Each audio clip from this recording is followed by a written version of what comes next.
All right, we are live, and we're gonna Hello. be talking about the news. And I don't know what to feel about the first news. It's making me feel. Anyways, so hi, It's Susanna. clappable. Yeah, oh, yeah, it's clappable. Okay, yes, it is.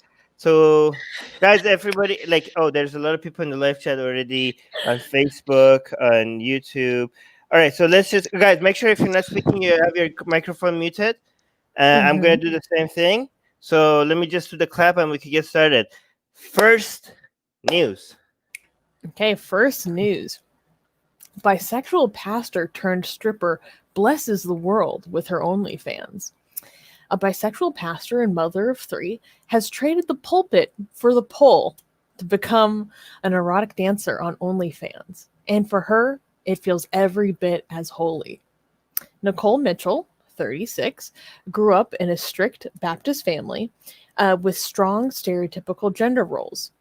Quote, from a young age, I had fantasized about being a stripper, but I was indoctrinated to believe my desires and my body were innately sinful and bad. End quote. She never considered her sexuality until 2016 when she attended an LGBT plus theater performance and then later realized that she was bisexual.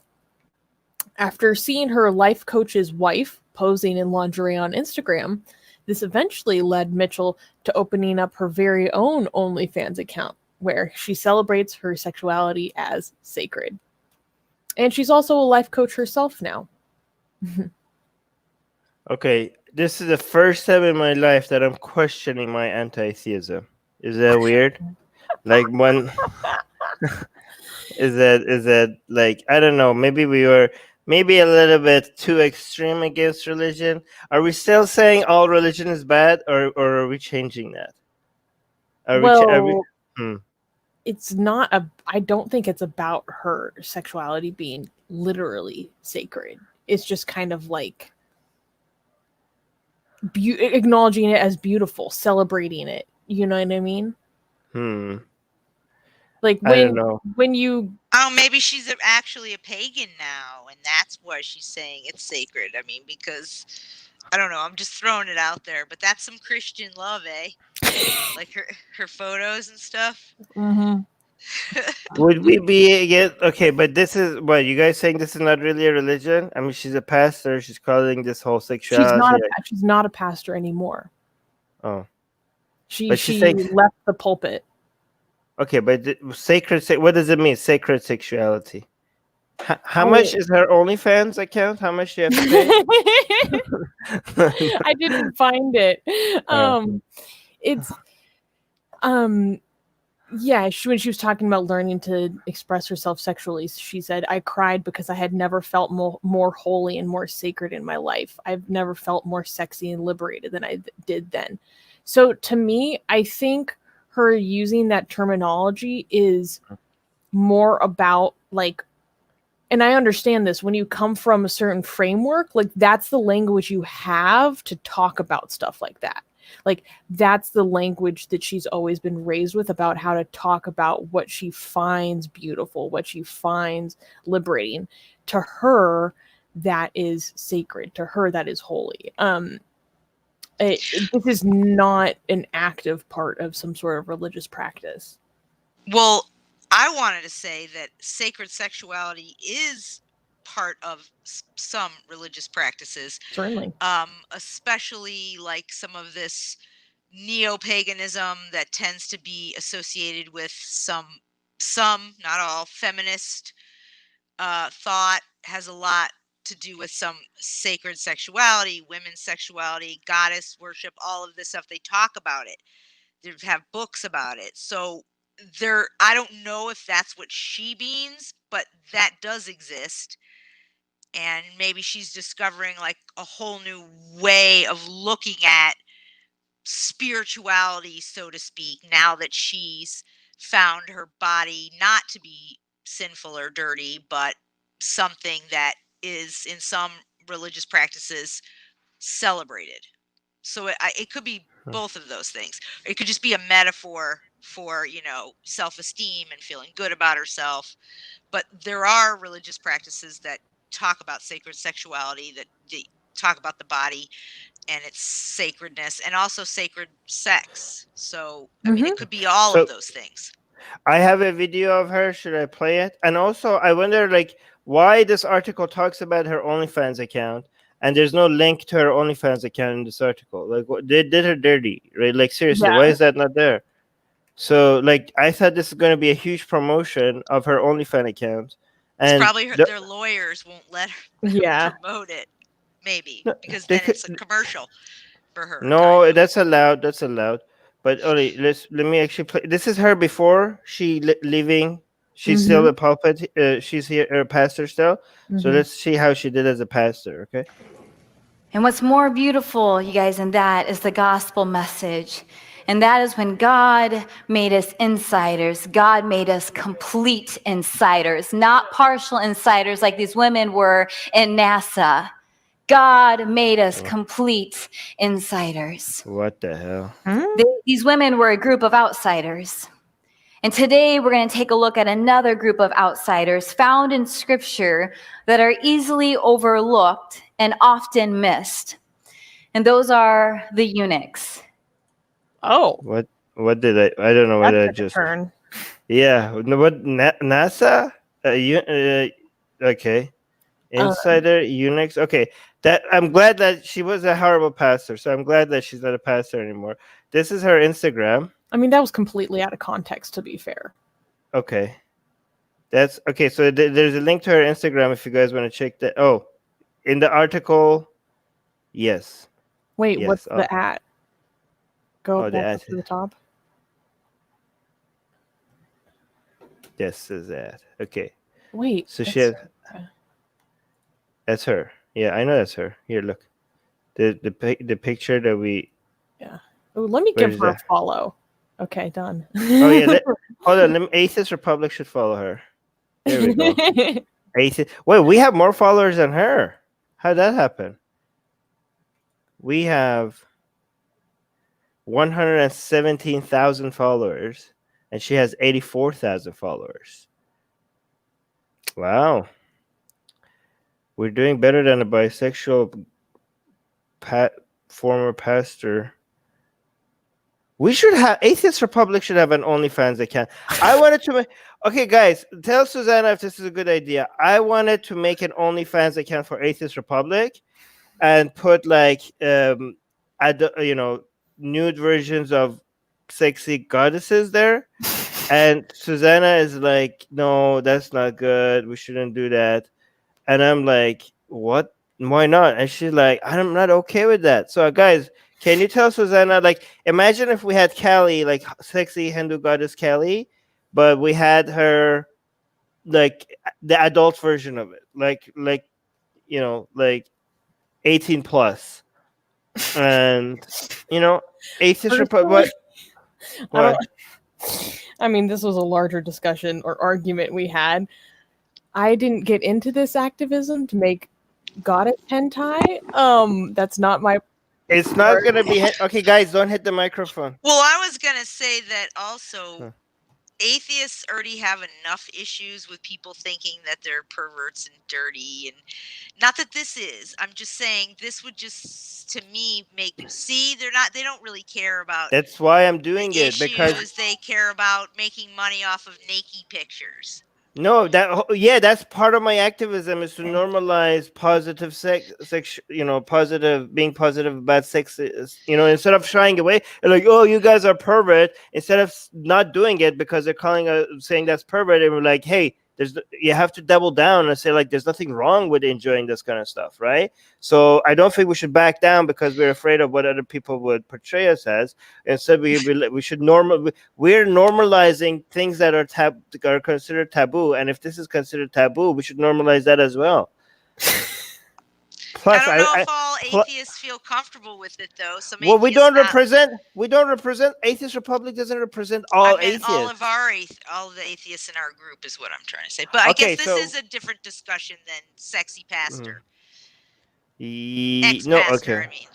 Well, it's related. We got a super chat by Terrell saying OnlyFans.com/ Oh yeah, there you go. Here's the link to the former pastor's OnlyFans account. So guys, you Thank can go you, check that. trolls, for being on Thank top of it. Yes, thank you so Uh, much. Okay, here the mental. Here's some comments by our community. By the way, since yeah, we could put it up for a vote on Atheist Republic Facebook page. We could make a poll and ask people because we're a republic, and ask people whether or not Atheist Republic should open an OnlyFans account and have nude versions of Hindu goddesses on our OnlyFans account, and we'll just let the community decide, right? Yeah, we'll do that. We'll have a poll. Can they be Uh, more than just Hindu goddesses? I mean, can they be like yes. goddesses from all kinds of different religions? I mean, you could have Yes. sexy Kuan Yin. You Okay. know, I mean, and then you could go farther and have sexy Esther, sexy Devorah, you know, sexy Yes. Mary Magdalene. I mean, it Oof. Yes, and gods as well for straight women and gay men. Okay, but here's the top comments. Wait, we had where was it? Facebook is not very good at showing us the top comments. This got like 1,000 reactions. That's pretty good. Okay, just one top comment. The mental gymnastics that must be performed by this woman is nothing short of astounding. What mental gymnastics is this referring to? I think the presumption is that she's still a pastor and being a stripper. Oh. She's not a pastor anymore. I mean, in fact, we don't know what her current beliefs are. Okay, It doesn't okay. mention. I don't. Okay, Robert's 5 Canadian saying, I don't want to see atheist Republicans naked. Thanks, though. Atheist Republicans? We're not Republicans. I'm pretty sure our goddesses are not Republicans.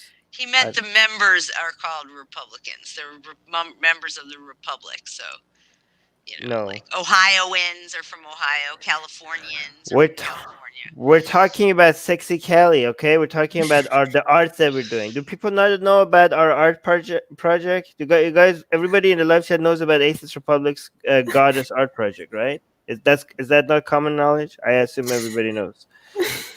Just go look up, go check out hashtag Sexy Kelly, okay? That might have been tongue in cheek, though, facetious, ha ha ha, tongue in cheek. I know. There, like he doesn't want to see the members, you know, naked. Yes. Like, yes. Thank you for the $5, though. I appreciate that. Okay. Is the next news clap for it? No, it's not. No. We can't do a clap. So I have to say, next news. Okay, next news. Charlie Hebdo, 2 people stabbed for republication of Mohammed cartoons in Paris, France. 2 people have been stabbed or slashed with a meat cleaver and seriously hurt in Paris near the former offices of the satirical magazine Charlie Hebdo. The French government condemned the stabbing in front of the former office as an act of Islamic terrorism. Ali Hassan, aka Zahir Hassan Mahmoud, is accused of stabbing the 2 people who he suspected of working with the magazine.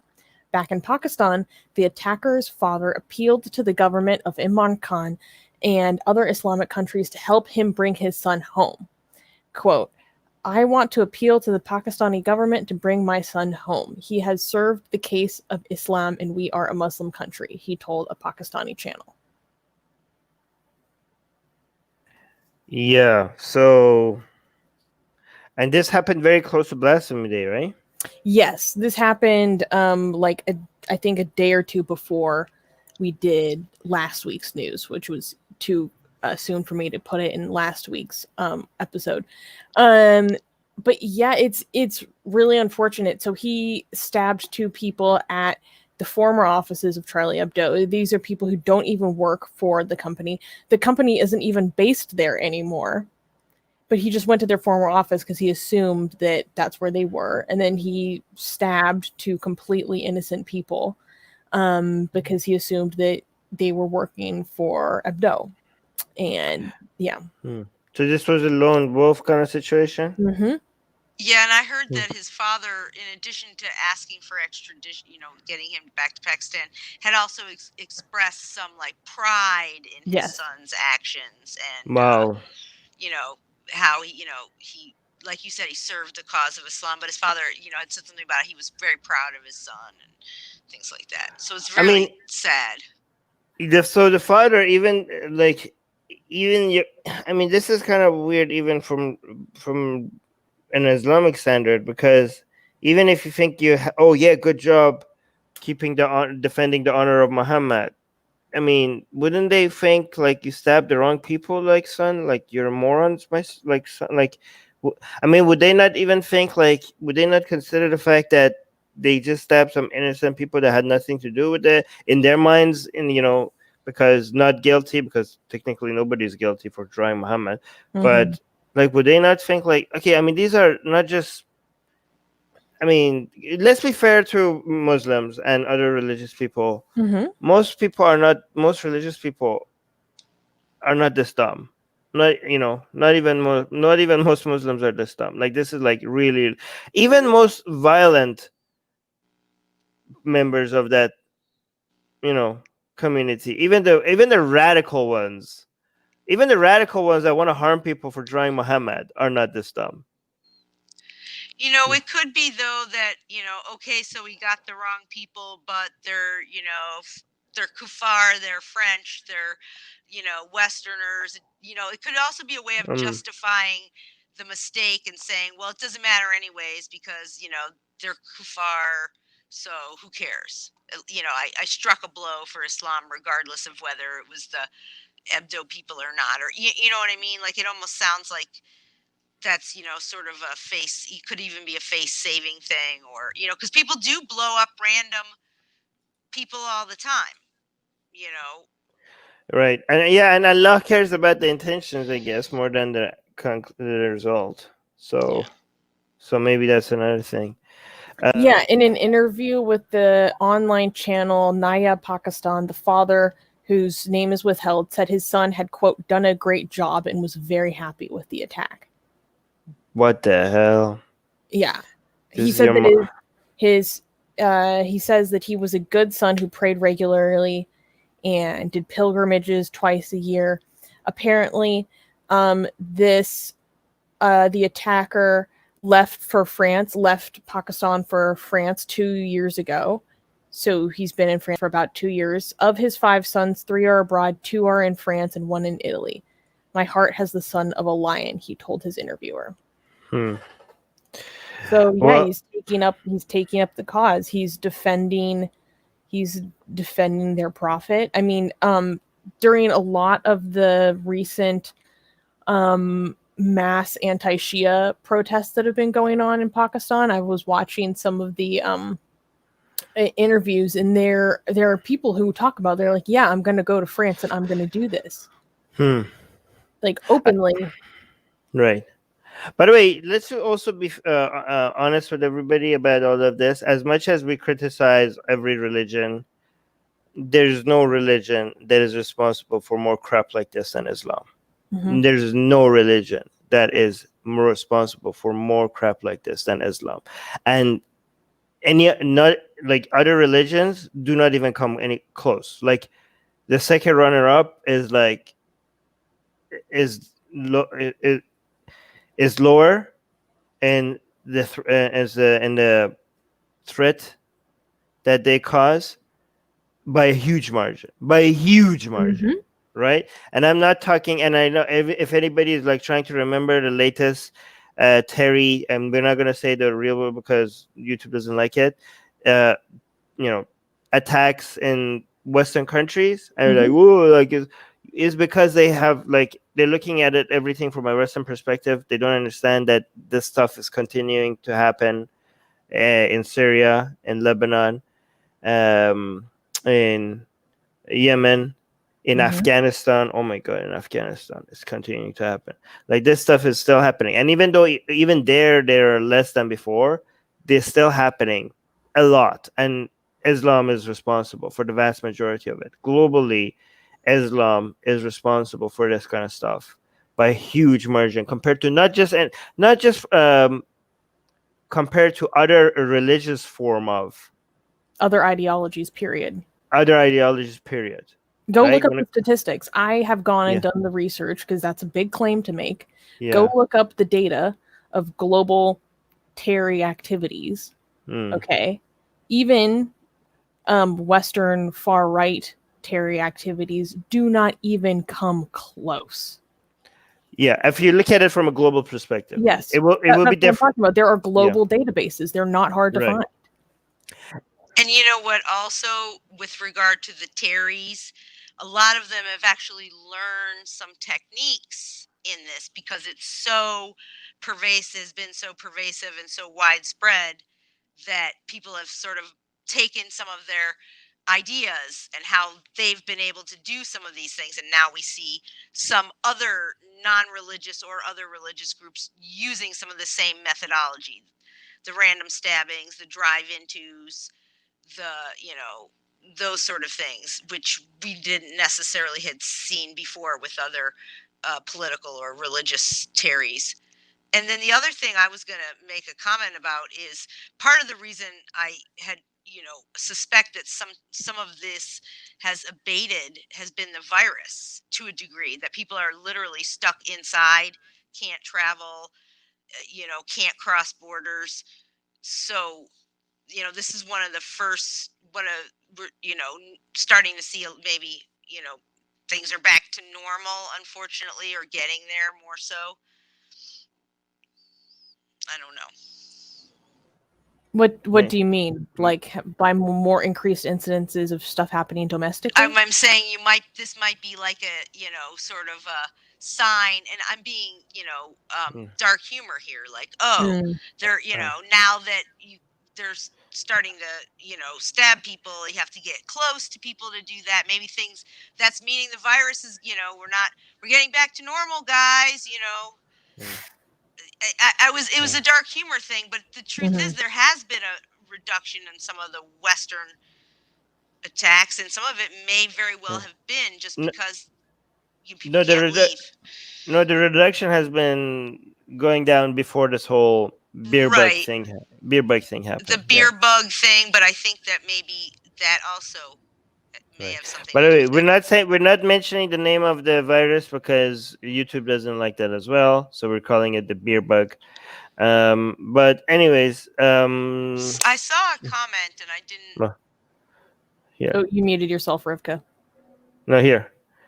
This is one. Have you guys seen the interview of the father of the Pakistani guy who stabbed in France? Do you guys see the interview? Well, we read parts of it in English. Yeah, okay. I can't understand what he's actually saying. All right, but we need to move on to the. I believe Haris Sultan provided an English translation of the whole interview on his channel. He may or may not, at least a segment of it. So go check out Haris's Sultanate of Sin. Right. AJ saying we're seeing that here in Melbourne, an increase in violence and domestic violence due to lockdown restrictions. Interesting. All right. So is the next news clap-worthy? No. I'm gonna do like a gentle clap. Okay, like next news. Not very excited, but also it's not that dark for us not to. Yeah.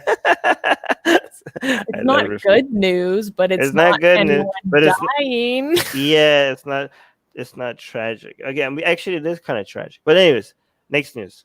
Okay, next news. Amnesty International halts its work in India. Amnesty International has been forced to let go of its staff in India and pause all of its ongoing campaign and research work. This is the latest in the incessant witch hunt of human rights organizations by the government of India over unfounded and motivated allegations. Quote, the continuing crackdown on Amnesty International India over the past 2 years and the complete freezing of bank accounts is not accidental. The constant harassment by government agencies is the result of our unequivocal calls for transparency in the government. For a movement that has done nothing but raise its voices against injustice, this latest attack is akin to freezing dissent, said Avinash Kumar, who is the executive director of Amnesty International India. I've seen this so many times. Whenever a government doesn't like the human rights reports review of what they're doing, they all of a sudden accuse them of a lot of other agendas that they don't have, and they, you know, and they didn't have an issue with the human rights organizations when they're reporting on other countries, um, abuse of human rights. But all of a sudden, they realize that this human rights organization is doing some apparently shade, like they come up with all sorts of conspiracy theories for why this human rights group is connect doing some shady stuff, and their agenda is something else, and for some reason all media is in it to get the government, because for some reason it's in their agenda to make their government look bad for some reason, and they make the job of these human rights groups like really, really difficult, right? And again, it's kind of easy to do that because human rights organizations, they always, all of them do something wrong, because obviously if you are doing so many operations everywhere, it's going to be easy for people to find some mistakes that you made, but then they connect those dots into coming up with a much larger conclusion of what your entire agenda is. And people believe that. People believe conspiracy theories really fast, right? So they're basically accusing Amnesty International of money laundering. So in 2012 there was the Foreign Contribution or Regulation 2010, sorry, the Foreign Contribution or Regulation Act, which says that you can't be funded by international actors, right? So Amnesty International has the model of being distinctly funded through domestic fundraising.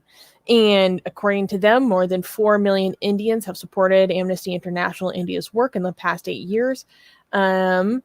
And the fact that the government is now portraying this lawful fundraising model as money laundering is evidence that the overboard legal framework is maliciously activated when human rights activists and groups challenge the government's grave inactions and excesses. So, and they've also been raided by the police. They have been harassed by the Ministry of Finance. They've been trying to go after them for finances and taxes for a really long time. The cybercrime police, and things really started to heat up when, more recently, when calling for the accountability of the Delhi police and the government of India in regarding the grave human rights violations in the Delhi riots and in Jammu and Kashmir. So they're putting pressure on them for that. And so they come after their finances, and it's completely because they completely froze their bank account. They cannot operate. They have to halt all their operations. Yeah, this is what like I've seen this so many times. Other authoritarian regimes do the same thing. First, a milder version of it is saying fake news. Everything that's against us is fake news. Okay, so that's a milder version of it, right? But then the higher, like more authoritarian version of it is like, so that's like Trump level. Is like, okay, so we have a lower level. Okay, so here's the thing: we have Trump level. Fake news, everything, all media is against me. If they don't like me, it must be fake news. Okay. Then we go one level higher. We get to India level. Fake news. Also, we're going to accuse you of like a whole bunch of money laundering and stuff like that. And we're going to raid your offices. Right. And then one level above that is like Philippine level. Right. Reporters going to jail, and sometimes reporters missing and stuff like that. Right. And then we go one level higher is like, just like full-on dictatorship, authoritarian Iran. Oh, there we go, Iran level, right? You just you say stuff and you get executed publicly. You don't even shy away from it. Like, yeah, you can't criticize the supreme leader. Okay. Oh, the above Iran is North Korea, right? Oh, great. This is our scale: Trump, India, Philippines, Iran, North Korea, right? So Trump, again, for people who are like, oh, Trump is a dictator. He's like, it's not even beginning. Like, it's the mildest version. Just declaring something. Like, you can't do anything to the reporters. You cannot like go arrest them or anything. You can just declare things that you don't like, fake news, right? But look, our Hindutva atheist community and atheist republic is right here. Like, look at this. good riddance. Organizations that Oh. violate FCRA rules should be shut down. So like this is our Hindu atheist community supporting India kicking out Amnesty International. Admin, look, I don't know what this is referring to. If you do money laundering, you will get your assets freeze. Plus, you support jihadists. Wow. Okay. Every time Hindus don't So predictable. so predictable. Hindutva people. Everything I don't like is jihadi. Look at this. Rahul Shukla is saying very good, very good. Please don't come back, losers. What? Don't support. Oh, Terry's. See, don't support. So they're accusing Amnesty International of supporting Terry's. Don't support Terry's. Don't misuse funds to organize riots, and don't launder money. How hard is that? Oh my God, these people. Get the. Referring to. Yeah, I don't. They just believe things. They just read things online and they just believe it. That's their Get the F out, Amnesty. Go serve your white masters. Wow. And post-colonial slave master. Yeah. They're saying I don't support. They sound so much like the Muslim apologists. Yeah. There's so much again, and they accuse everyone they don't like of being Muslim, but they themselves sound exactly like the Muslim conspiracy theories. Or just right? Abrahamic plural. Yeah. Yes. Darren saying I don't support a lot of their issues to begin with, so I don't effing care. This is how you lose. Okay. This is how India is going down. India is losing. All the standards that made it a better country than countries like Pakistan, because now you're losing human rights watch. You have no idea what you're losing here. You guys these people are not grateful of the things that makes their country a better place. You need international human rights organizations to keep your government in check. And you guys, great job. Just keep throwing away everything that's making your country better. We'll see how that was going to work out for you. It's a public service to have human rights monitors. You need that. Atheist Republic is now become. Look at this one. I love it. No, here's the interesting thing. Even when we posted this, we just reported in the news. We didn't even take a position. We're taking a position on it right now, but we didn't take a position when we posted this. But this person, just because of us posting the news, this guy is saying Atheist Republic is now becoming a closeted jihadi. You leave the faith but not the people. Amnesty pours money into riots. How should I trust you guys? Given that, look at do you have any credibility if you think we're closeted jihadis and everybody that you don't like is a closeted jihadi? These people. We got another super chat by Turl. 50. What is this? Susanna, 50 what? A Danish krona. Wait, we can't say that. We gotta get flagged. What? It sounds a lot like a beer bug. Rivka, you're muted. All right, hold on. Hindutva is saying, Turl is saying Hindutva clowns tried to feign outrage over a sex education clip from Danish TV tweeted by Muslim Daily and captioned by TRT World, Turkey's RT. Oh, yeah, okay. Interesting. Oh yeah, Murtad is saying Taqiya. That's what I was gonna say.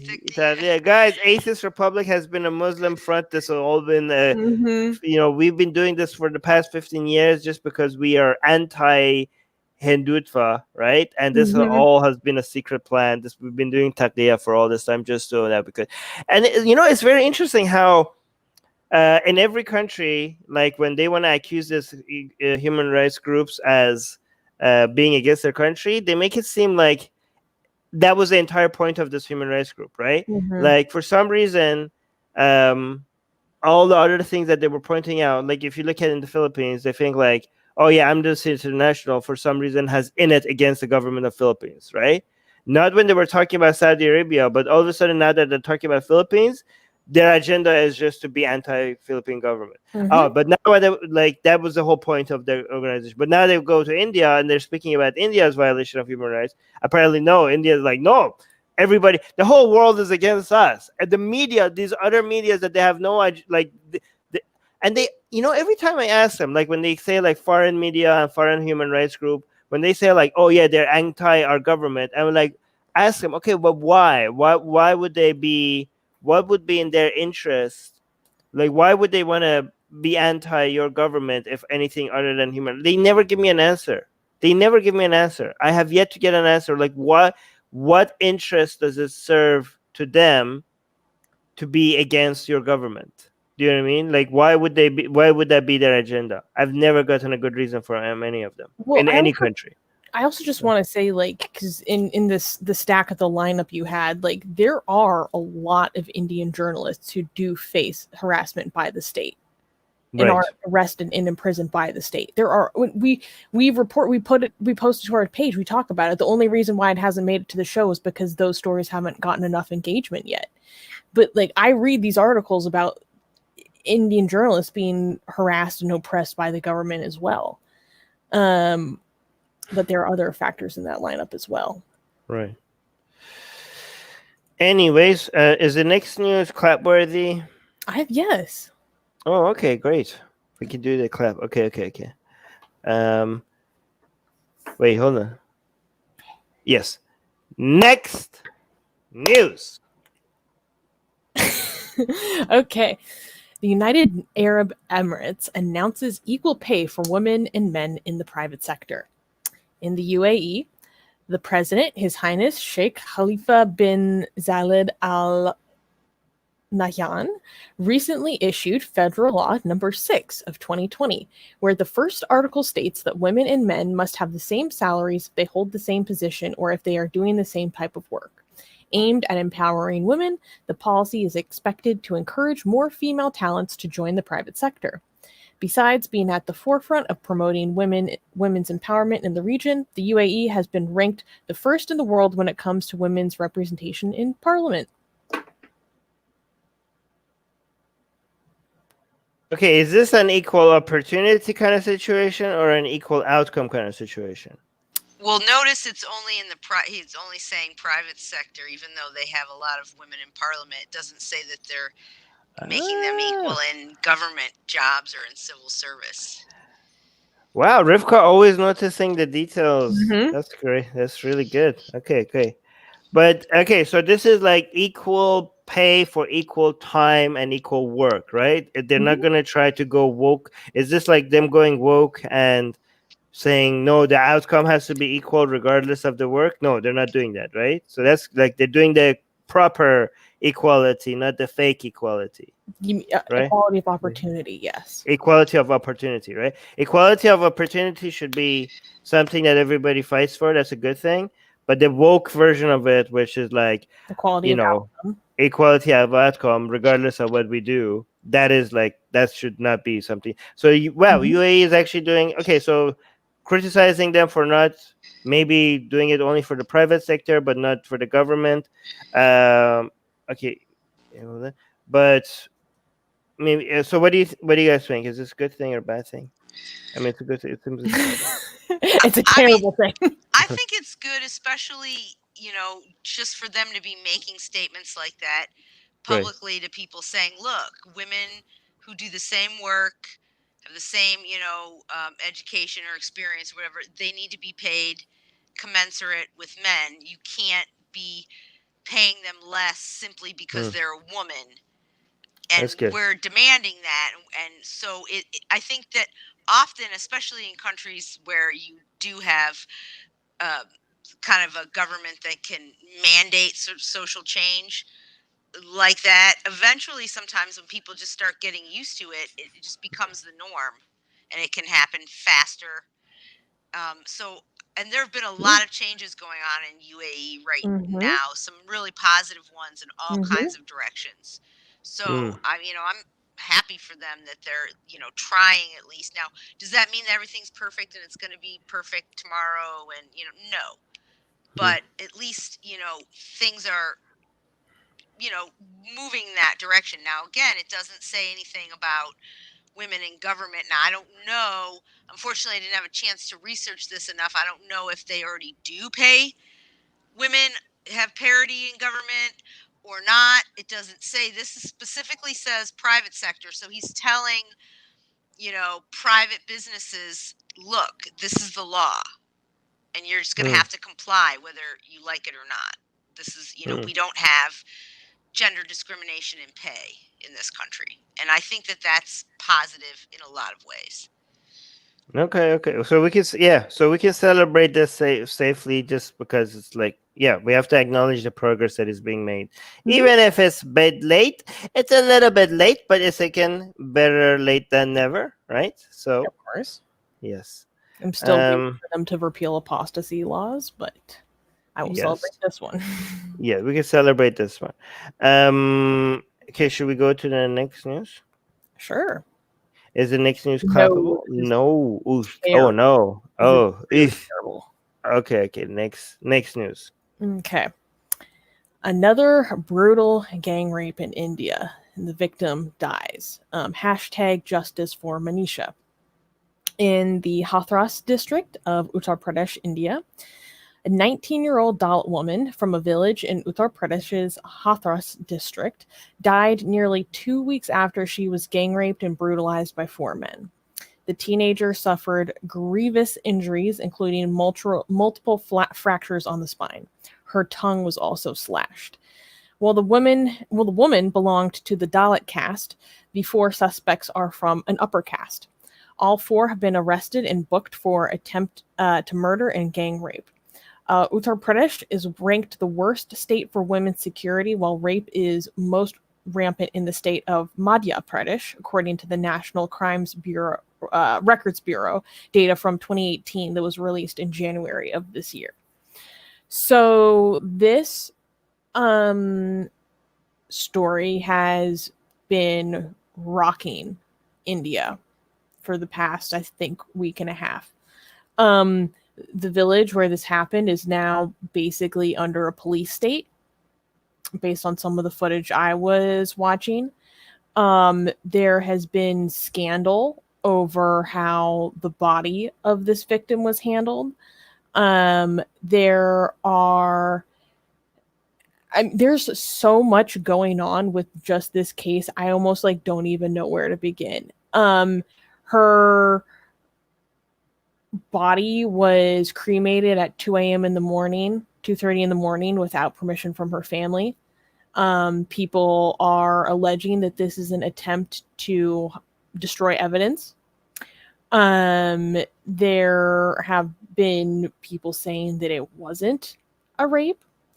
And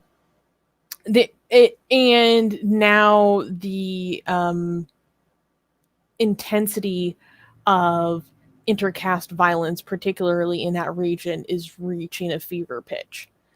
There were protests in support of those the accused, and there have also been a number, 2 or 3 come to mind at the top of my head, of other prominent rapes or gang rapes that happened since she died in the past week and a half. So what happened to Manisha, I don't even have to say, is horrific. The people of this area, the people of India, are crying out for justice, for those who did this to her to be held accountable. Do we explain to people what Dalits are and why, how this is related to Hinduism? Okay, I mean, I'll give a short explanation. So, caste system, in a core belief of Hinduism, is that there are basically different ranks and levels of people depending on your past karma. You're born into a certain caste or class of person, and your role in life is dictated by your age and your caste, by blood. And people are going to say that's wrong. Because, anyways, there are several different castes. They represent different parts of a god, different parts of the body of the god. And then there are people who fall even outside of that system. They are so low that they are not even included within that system, and they are called Dalits or untouchables. Right. And for people, the girl from that caste. Yeah. So a lot of people saying that the caste system is not a big of an issue compared to before in India anymore, but in rural areas in India it's still a major problem, and people are being discriminated against, and people are being treated very, very differently because of the caste that they are belong to. And the Dalits are the Dalits are the untouchables, they call them, or the outcasts. They get the worst. Mhm. And I was thinking about, like, there's a hashtag that there's a lot of protests going on. There's a lot of great activism against this crap happening in India itself. There's a hashtag going around right now, Dalit Lives Matter. And I think we should do a live stream dedicated to that hashtag. Mhm. Hashtag Dalit Lives Matter, and go over different issues of what the Dalits like. Maybe we could get our community to tell us what to focus on in that live stream and the things that we need to feature. I don't know. I've actually Actually, been talking to some people about what we should feature for that. right. Such a large issue, it's hard to find one thing to I might just do a good review video of a video that does a good job at covering it. Maybe I'll do that. Yeah, something like that. But yeah, but we need to have we used the hashtag Dalit Lives Matter on Atheist Republic's Facebook and Twitter account? We should. I don't know if we have. We should. Because this is now a big thing right now in India. And hats off to all the people that are doing, like, we have our own community. Like, we have people from India. Suraya was just like, he was protesting. Like, Suraya is, we Dalits are effing protesting day and night for this. Well, I mean, look at this. I mean, you guys, thank you guys. You guys are on the front line of this kind of activism. Thank you for your service, right? Oh, here. Dalit is saying, Soraya saying Dalit Lives Matter. Really appreciate. Thank you. Yes. Hashtag that. Yeah, let's do an entire live stream on that. That's very important, right? Something that Soraya is always giving me so much good information about. Lots of educational resources. Yes. Yeah, so this really bad situation that happened in Hathras really brought back to the national consciousness that the case of what happened, the Nurbaya case, which is when that girl was gang raped on a bus by like 8 people. And the people who did that to her, they were executed this year. Or if not all of them, a number of them were executed this year. And so not only has this case brought that what happened 8 years ago freshly back to the national consciousness, but it's also starting a conversation of like, execution is not deterring this.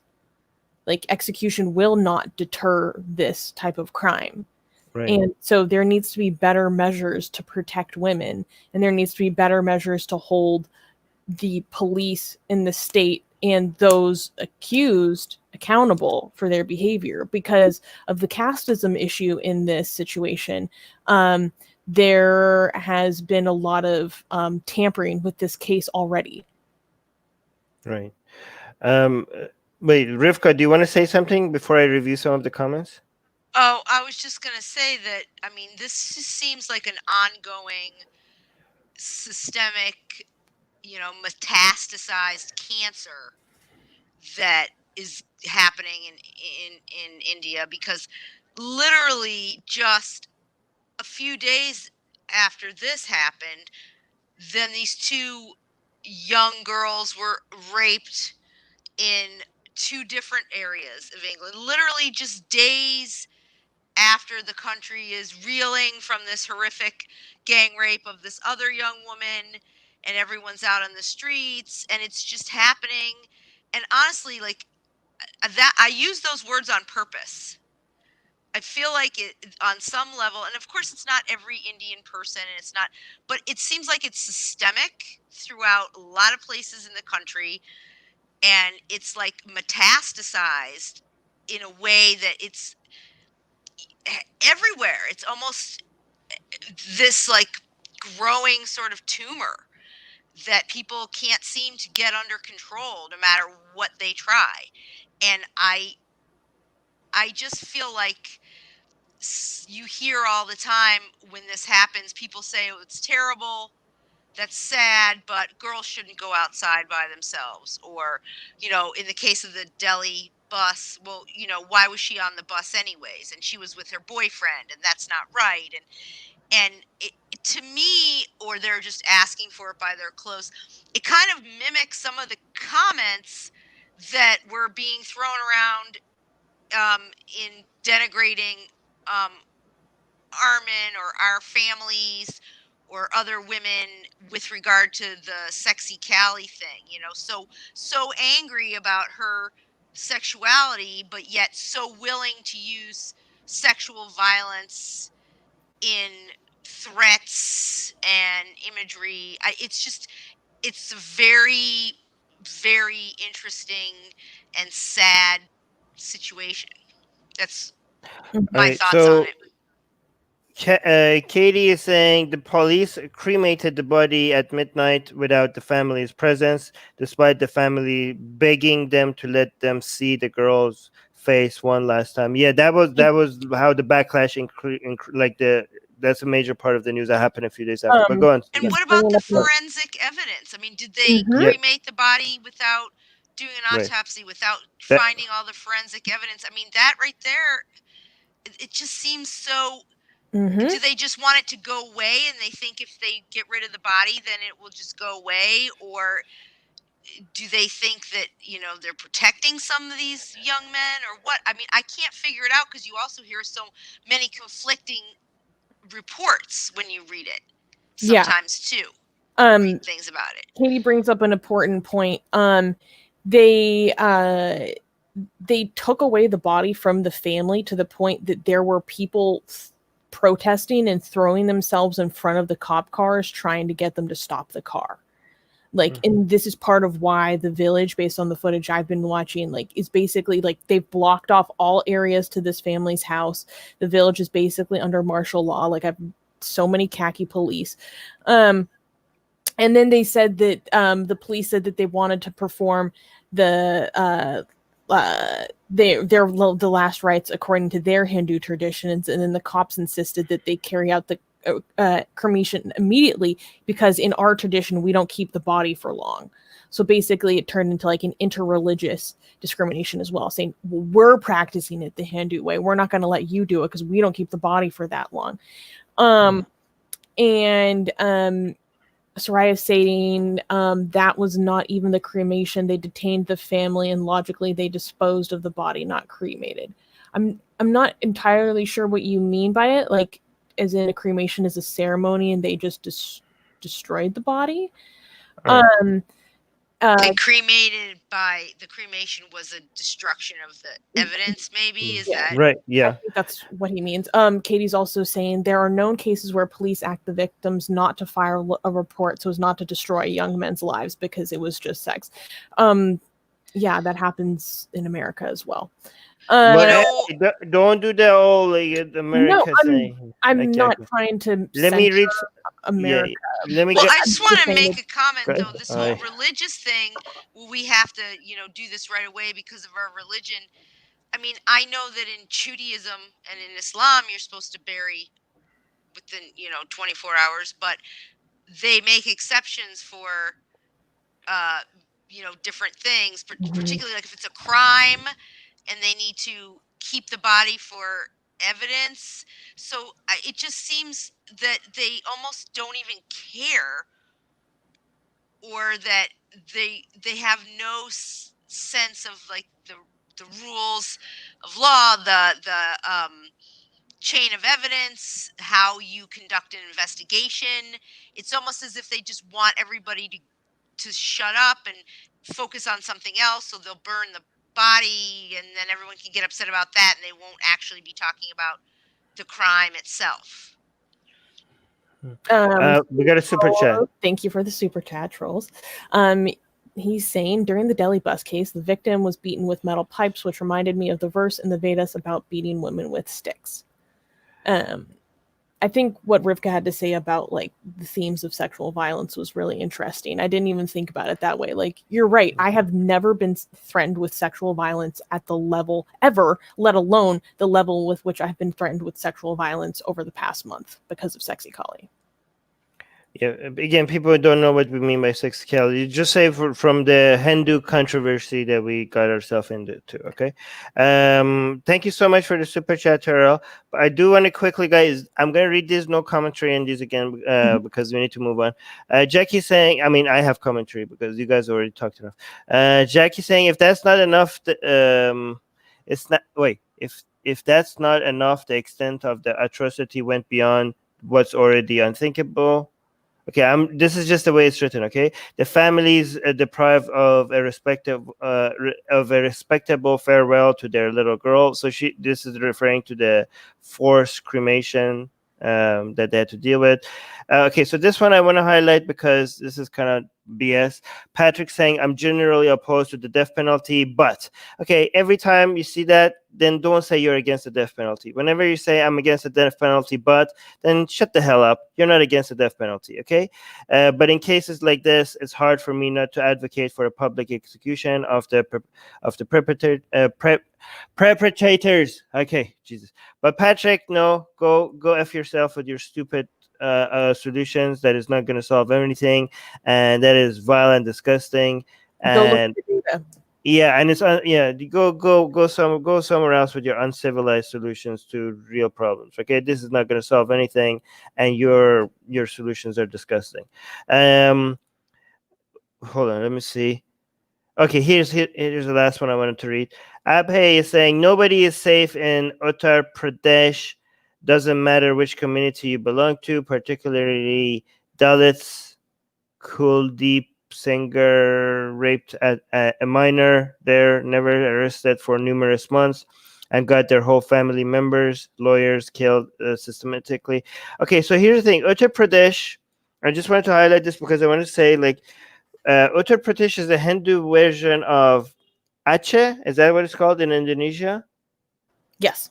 Aceh. Okay, so in Indonesia, like, you have one province that is specifically very, very Islamic, and they have like more Sharia in that province compared to the rest of Indonesia. So I think like the way you want to look at Uttar Pradesh is the same way you look at the relationship between Uttar Pradesh and India as a whole is the Hindu version of the relationship between Aceh and all of Indonesia. Do you think that's a fair comparison? I think that's a fair comparison. It's known as a BJP stronghold, and people call it like the micro version of what India could become under stronger and even more heightened BJP rule. People also call it the Florida of India. Oh, Katie's saying you want to read. Oh, yeah. Uttar Pradesh, in my opinion, is the miniature version of what India could become if BJP stays in power for long enough. Eesh. Oof. Yeah, you're right. Wow. That's a nightmare. Anyways, is the next news Cloud Birthday? Yeah, I think so. It's kind of silly. Yeah. Yeah, I think we can do that. Yeah. Yeah, I like silly news. Most of it is depressing, so we could use some silly, right? Next news. Cult leader who claims to be Jesus reincarnated has been arrested in Russia. In Siberia, Russian authorities mounted a special operation to arrest a man who claims to be the reincarnation of Jesus and has run a cult based in the depths of Siberia for the past 3 decades. Russia's investigative committee said it would charge him with organizing an illegal religious organization, alleging that the cult extorted money from followers and subjected them to emotional abuse. Torup, who had lost his job as a traffic officer in 1989, claimed that he experienced an awakening as the Soviet regime began to collapse. In 1991, he founded a movement now known as the Church of the Last Testament, and he wrote his own addendum to the Bible called the Last Testament. Several thousand followers live in a series of remote hamlets in the Krasnoyarsk region in Siberia. So I actually watched a little mini documentary about this cult. It's fascinating. So like I said, this guy used to be a traffic cop, And then one day after he was fired, he had this awakening where he realized that he was Jesus reincarnated. And he had all of these ideas about how to make the world a better place. And he, yeah, like I said, he has, when I watched the documentary, I believe it's about 8 years old. He had like 5,000 followers that lived in these communes in the mountains of Siberia, and it actually looked very beautiful. Like their setup, their communes were beautiful. um, but it's he's very reclusive, very strange, and they practice a lot of stuff that I think is, upon even first glance, destructive. They believe in a lot of strict gender roles.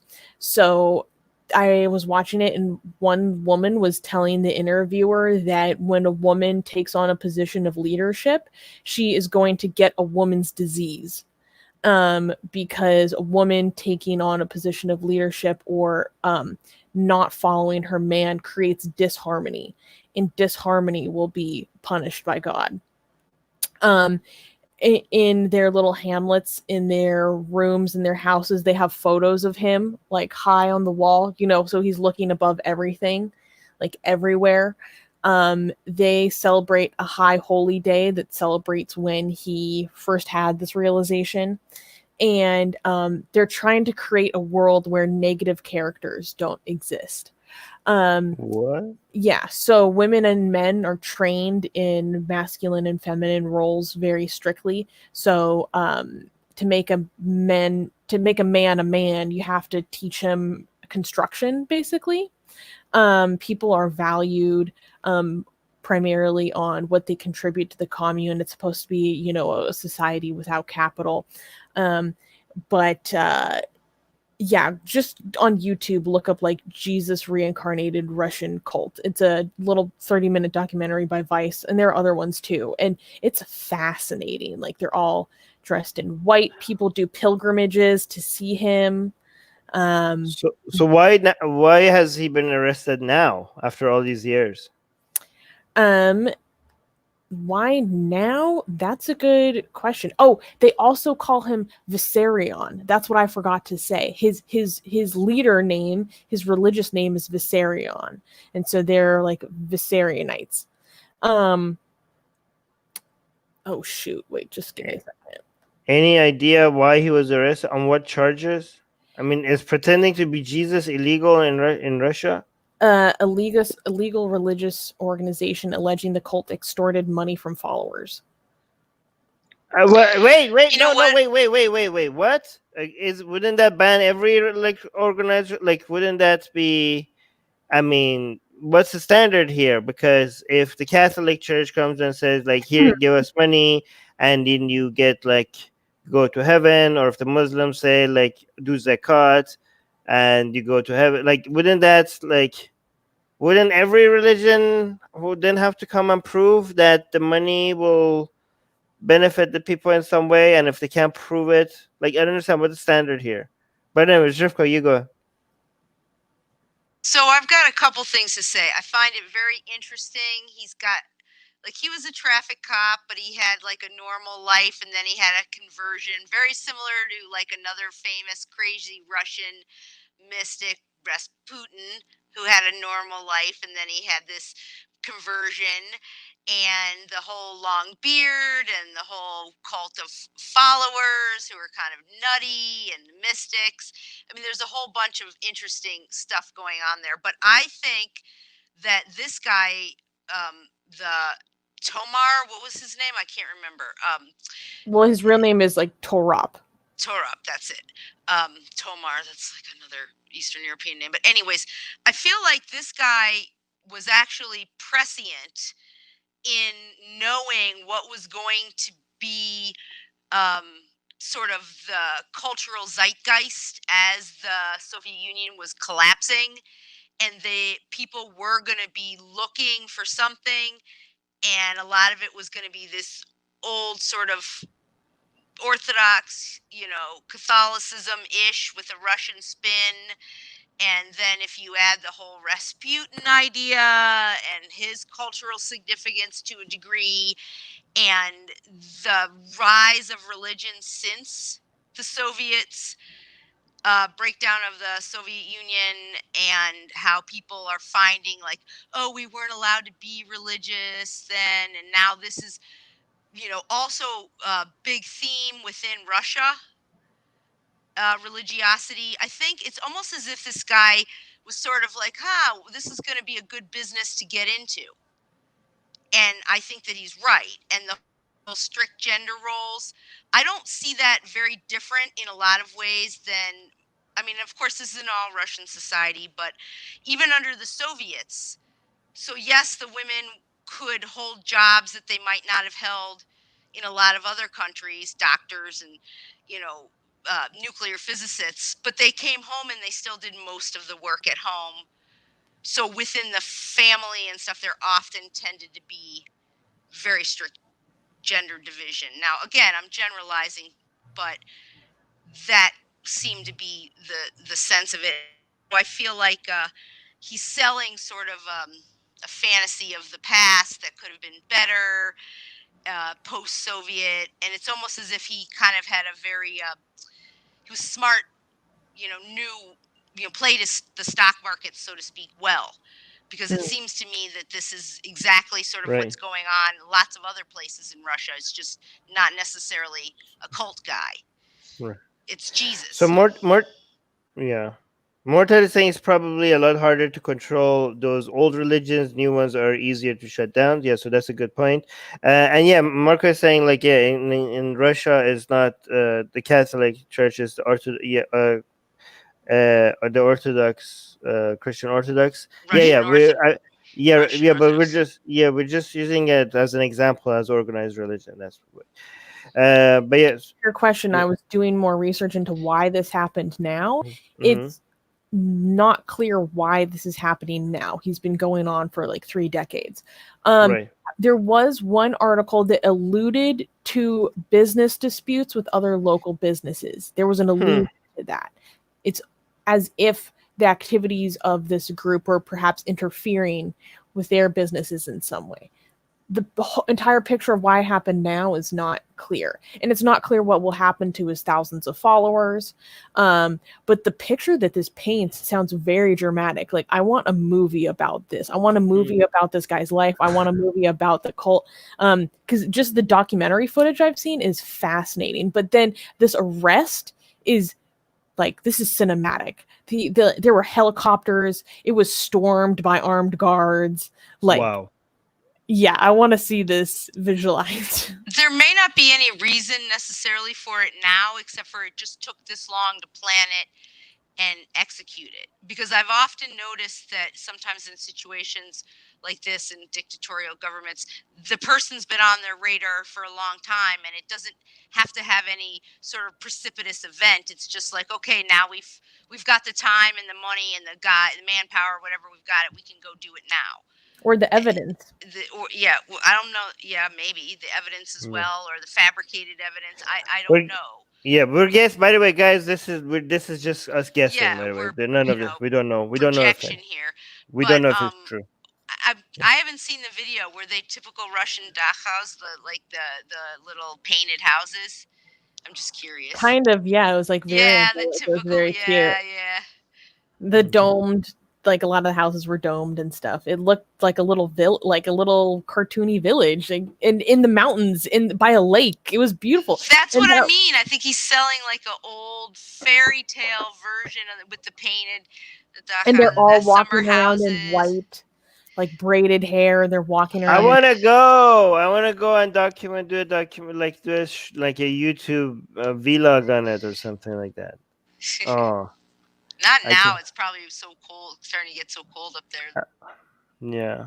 But I don't know. We don't know what's going to happen with their with the followers and when his trial is supposed to begin. They probably actually this is going to be great for them. This is like because they need like a kind of martyr, like victimization is going to fuel their religion a lot more. So there's nothing that will help fuel an ideology more than a persecution complex. Yes. It is an extremely eternally useful tool.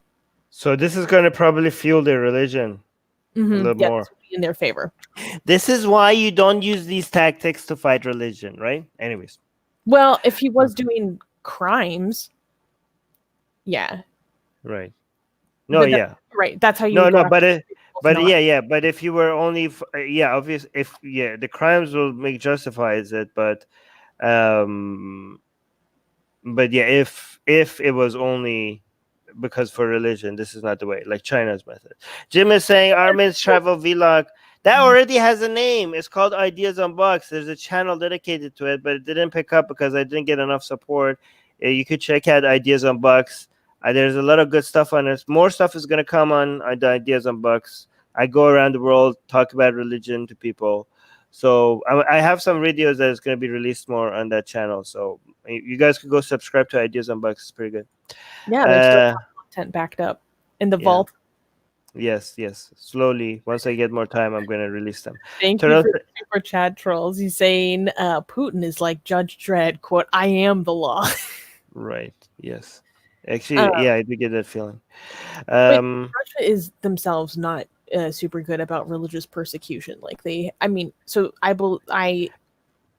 Jehovah's Witnesses is 100% a destructive cult. What the hell? They go after Jehovah's Witnesses and persecute them, and it only fuels the Jehovah's Witness ideology. Okay, Katie's saying, Armin is saying more videos will come on Ideas Unboxed for ages now. I had one video released 2 months ago and one other video released last month. I'm doing like one release a month. Like, what do you want me to do? Maybe become a Patreon on Ideas Unboxed so I get more I could dedicate more resources to it, right? Anyways. But yeah, go guys, check out the Ideas Unboxed YouTube channel. Yeah, we need more editors. Yeah, we need more editors, yeah, for sure. Anyways, should I? Next news is not. You can't clap. We can't not clap. Really. No. Okay. All right. So next news. Okay. Report finds thousands of Xinjiang mosques destroyed and damaged in Xinjiang, China, or East Turkestan, or the Uyghur Autonomous Region. Thousands of mosques in Xinjiang, China have been damaged or destroyed in just 3 years, leaving fewer in the region than at any time since the Cultural Revolution, according to a report on Chinese oppression of Muslim minorities. The revelations were contained in an expansive data project by the Australian Strategic Policy Institute, or ASPI, which used satellite imagery and on-the-ground reporting to map the extensive and continuing construction of detention camps and destruction of cultural and religious sites in the northwestern region of China. It found around 2/3 of the area's mosques were affected, and about 50% of protected cultural sites had been damaged or destroyed, including the total destruction of Ordam Mazar, which is a shrine, an ancient site of pilgrimage dating back to the 10th century. So wait. Okay, let me show you guys this one. So this one, like, if you see, this is 2017 image. Do you notice here? Do you guys see it? Hold on, let me zoom in. Kowalski. All right. See this? This is 2017. You see a mosque here, right? So, and there's a lot of reports like this. This is just an example, right? So the mosque in 2018. Look at the mosque. You see the mosque? It's not there. Like, it was here. It's not there. 2018 is disappeared, and it's now nothing here, right? So, and then we go to this other thing that Susanna mentioned. This is the Ordam Mazar. What is this Ordam Mazar thing? It is a pilgrimage site, right? Like ancient site of pilgrimage dating back to the 10th century. 10th century. So this is like real historical stuff, right? Mm-hmm. So, and then 2013, this is the satellite image. And then you go to 2019. Oh, no, it's all wiped out. It was here. And why? Why would this be wiped out? This is historical stuff. Because they're erasing identity. Right. It is not only actual genocide, it is also cultural genocide. Right. Like what they've been doing to the Tibetans for decades. Right. I mean, yeah, I mean the evidence for all of this is undeniable. Like it's undeniable. And again, these are just a few examples. There's a lot of satellite imagery that goes into. There's a lot of reports. There's underground reports, independent underground reports from from independent sources that they match, and also satellite imagery and a lot of other things. But yeah, Yeah, go so on. for those of you who don't know why we're talking about this is because this fits into the larger picture of the cultural and actual literal genocide against the Uyghur Muslims. It's not exclusive to them being Muslim. They're also just being targeted on the basis of their ethnicity as Uyghurs, their identity as Uyghurs, and also those who are Kazakhs.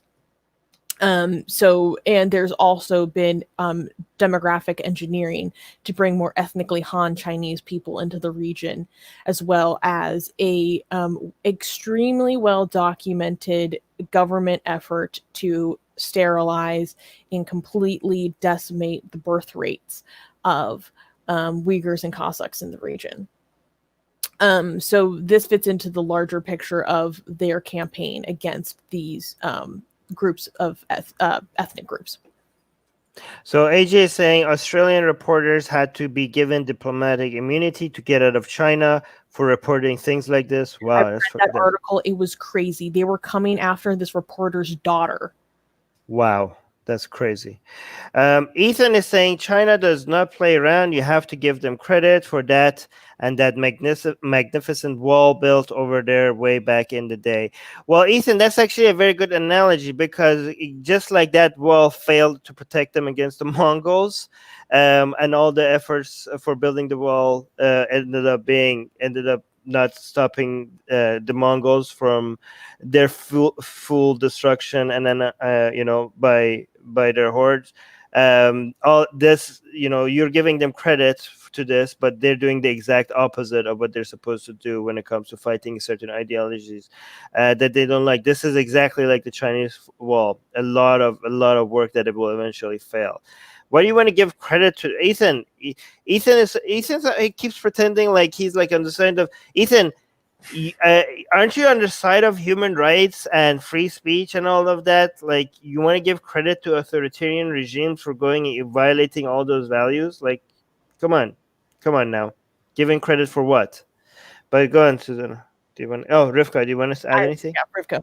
I was just gonna say that that this, like, I know that they've been asked about this, occasionally, or it's been brought up, and the Chinese governments have been saying, well, they believe that's a good policy, or people say it's to end what they consider like backward thinking by these people. Like, that's sort of the thought process, is that they're not forward thinking, they're not with the program, so to speak, on message, and this is why they're transforming them, which is the exact similar thing as you mentioned about with Tibet since the 50s even. And they just recently destroyed a lot of things in Tibet and took a lot of people prisoners as well. So they're sort of on this, campaign to, homogenize, so to speak, and cleanse everybody. So Ethan is saying, I don't get why they don't just deport people instead of doing crazy stuff. Ethan, deporting them is crazy stuff. China is their country. What are you talking about? Indigenous to the region. That's their land. That's their home. Deport them where? Millions of people, deport them where? Like, oh, why didn't they deport all of these people from their homeland instead of doing crazy stuff? That is insane. What your solution is the very definition of crazy stuff. Well, In fact, also, Ethan, that's terrifying. That suggestion is terrifying.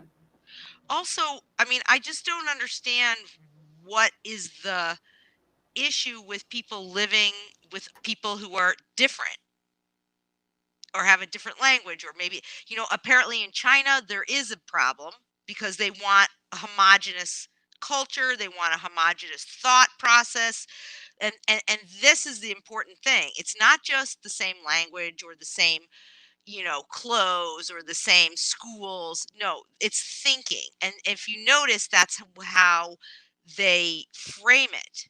They say that they have backward thinking, or they have not right thinking. So they want to be able to control not just what comes, out of people's mouths or what they wear, where they go to school, but they want to control this.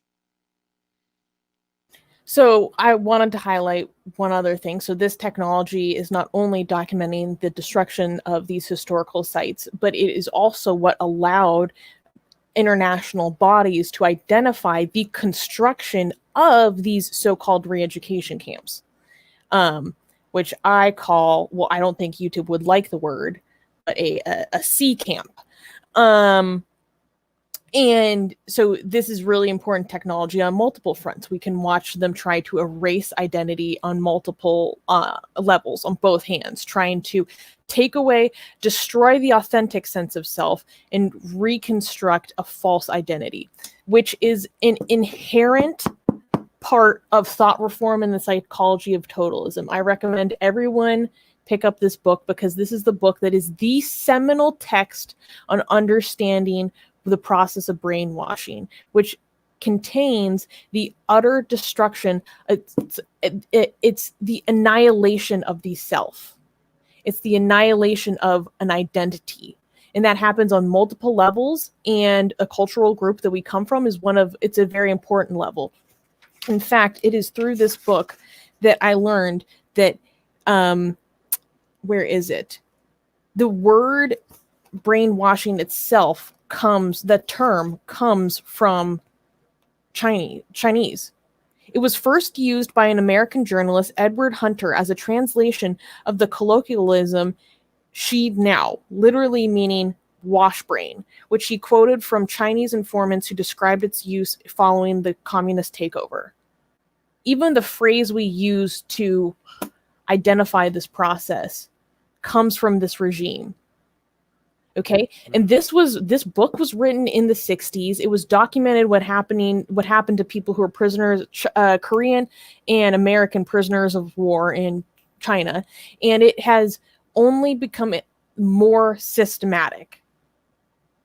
They have had decades to perfect this system of destroying identity. I wanted to say before, one thing. Before you say that, can we read the Marco's comment? Marco is saying deporting an ethnic group is also considered a genocide under international law. Very good point, Marco. But go on, Rivka. I just want to go back to, the famous Stephen Biko quote to end on what you were talking about. He's saying, never doubt that the most potent weapon in the hands of the oppressor is the mind of the oppressed, right? So that's sort of what China's trying to do, is they want to be inside those people's heads. And that's what this totalitarian brainwashing does, so that they're controlling what you think. Because that's the thing, is like, people can make you say or do things, but most of the time they can't get in here. Right? But that's what they're doing. They're trying to get in here. And they're successful sometimes. Mm-hmm. And a very important part of the process is having what do they call it? Basically, control over your milieu, meaning control over your actual environment. If they have control over your actual environment, then what you have in here becomes a lot harder to control. Right, and if it's all homogeneous too, it makes it a lot easier. We got a super chat from Trolls. Thank you. Wow, thank you. He's always throwing so much generosity at us. So he's saying the Chinese Communist Party has morphed into a Confucian extremist and Han nationalist regime and getting more and more totalitarian under Xi Jinping. Yep.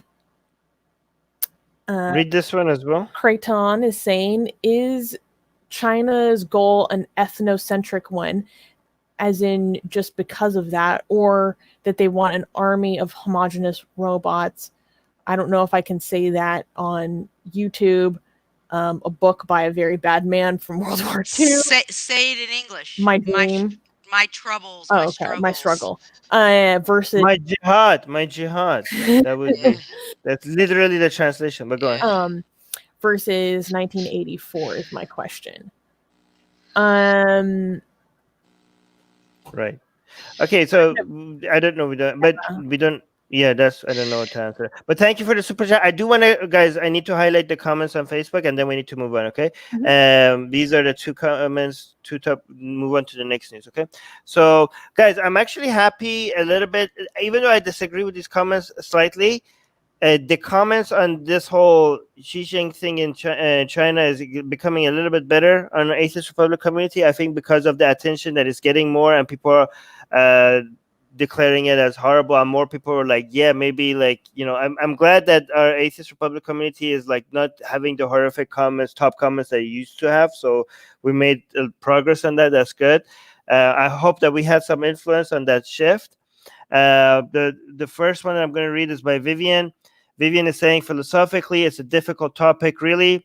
On one hand, I want places of religious worship to disappear, and a part of me feels that it is good when there is one less. On the other hand, I don't want places of worship to be destroyed by force or religion to be banned. It's just wrong. I want religion to disappear by itself, defeated by education, science, culture, and technology. So I'm okay with this comment. The only issue I have with it is the part that says this is a difficult topic, really, as if like you're saying like, yeah, I know, and the rest of it seems you kind of like think that this is a difficult position to have. I think this is a very easy position to have if you're on the side of human rights. Yeah, religion should never be attacked by, it should never be forced out. It should never be banned. Human rights violations should never be, human rights should never be violated. So I'm okay with this. I don't like how it's making it seem like this is a difficult position to take. It should be the easiest position that you can take, right? I don't even want places of worship to disappear. I don't want them to disappear, but maybe like they could disappear as places of worship. I mean, they could still stay as museums or other things. I like them to stay as well. I like the physical structure. I mean, not all of them, like some of them, the beautiful ones and the historic ones, right? I want them to stay, right? But I'm hoping as something else eventually, right? The second one is by Daniel saying, I'm an atheist. Somehow I do need to state that on this page. Yeah, because we have a lot of religious people on our page as well. But this is sad. Good. See, this is an easy position for Daniel. This is sad. Worship of a god is fine. Okay, I have a problem with this comment. I mean, this comment is still much better than comments that we had before, but I still have some issues in it. Worship of God is fine so long as they don't use that to take away others' right. These aren't just places of worship. They were communities, safe places, and a home for a second family. Okay? So again, I like this comment much more than comments that we had before because it's not endorsing China's human rights violations, but I still have an issue with it because nope, worshiping God is not fine. It should be tolerated, but it's not fine. Believing in nonsense is wrong, and it should be fought against. Right? Wait, I'm gonna highlight Marco's comment after I finish this. Right? So no, there is nothing fine about worshiping God. It's better not to believe in nonsense. It's better to believe in more true things than false things. And so just because they're not taking away other people's rights, that doesn't mean that we shouldn't fight against falsehood. Okay, so I don't agree with that. And also the second part that says these aren't just places of worship, they were communities, safe places, and a home for a second family. Okay, if it kind of may suggest that if there were only places for worship, then it would be fine for Chinese government to do this. I don't care that I don't think it's relevant here that these places were safe places or places for community or second family. Even if they were a place of worship and nothing but a place of worship, no government should have a right to come force people out of it or to shut them down in any way, even if they were only a place of worship. So I have some issues with these comments, a little bit like being nitpicky, but overall, it's much, much better than it used to be when people were endorsing China's actions. So let's look at the super chat right now. Marco is saying the discussion has become too dark and serious, so Armin should just read. She sells what? Guys, can you help me out with this? I don't get it. No, He wants to He hear. wants you to read it. You say the It's a tongue tongue twister. twister, alliteration tongue twister. She sells seashells by the seashore. That was easy. I did. Try doing it faster. I'm not going to. Wait. You want me to make a fool out of myself right here live on air? I'm not going I think Marco wants to. I'm not going to. I'm not going to. I did it slowly, so there you go. Thank you, Marco. Thank you for the super chat. Thank you, Marco. Yeah, we needed that. That was kind of depressing. All right. Is the next news clapworthy? No. Why can't I? Okay. All right. Next news. Muslim actor / politician receives death threats after posing as a Hindu goddess. In India, Bengali actor turned MP Nusrat Jahan is once again facing backlash from Hindu and Muslim communities. A few users even sent her death threats over a recent Instagram post where Nusrat posed as the Hindu goddess Durga. The main backlash was because Nusrat was born a Muslim, or I should say from a Muslim background, and later married a Hindu man. Comments exhibited a great disdain for her celebration of Durga. For example, quote, "Shame on you for doing this as a Muslim. You have no shame left in you. You are condemned to go to Jahannam." Okay, hell. No shame. Allah is watching everything. And quote, "Your time of death has come. Fear Allah. Can't you keep your body covered?" End quote.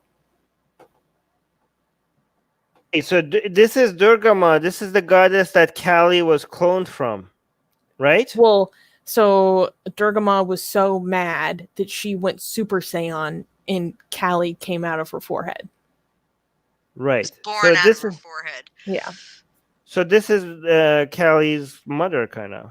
Or something. Ish. This is like, look at this. This is so beautiful. She's gorgeous. She's really beautiful. Imagine how effed up in the head you have to be to look at this and be like, "Yep, I'm offended by this."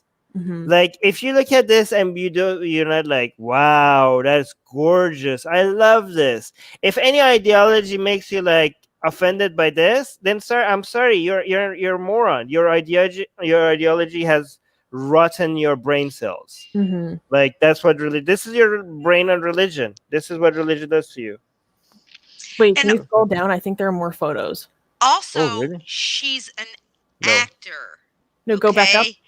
Yeah. It's not just that she's also an actor. So this is what she does for a living, is pose as different characters. So like the whole irony of that is completely lost on them. This is her job, is to be different people or characters, or it's so. Hold on. I have more pictures. I have a lot more pictures. Yeah, on her Instagram. She's so beautiful. Guys, go the photos of her doing the behind the scenes, like getting ready for it. Yes. Wait, she didn't take it down. Good for her. No. After all the imagine like the backlash that we got from the Hindu community because of Sexy Kelly, and this lady has 2 million 0.2 followers on Instagram. So I can't imagine what she's dealing with right now for this. And look, she didn't even take it down. She hasn't yet. Wow, good job, lady. Like, she didn't take it down. Like, she didn't give in to the mob. I'm gonna give it a follow with Atheist Republic. And look, there's a video even. Wait, is there a video? Yeah. Oh no, go back to her Instagram. Oh, okay, hold on. This one? Or no? The one in the center. In the center, right? This one. One more above. Oh. There. Click. That's not a video. Yes, it is.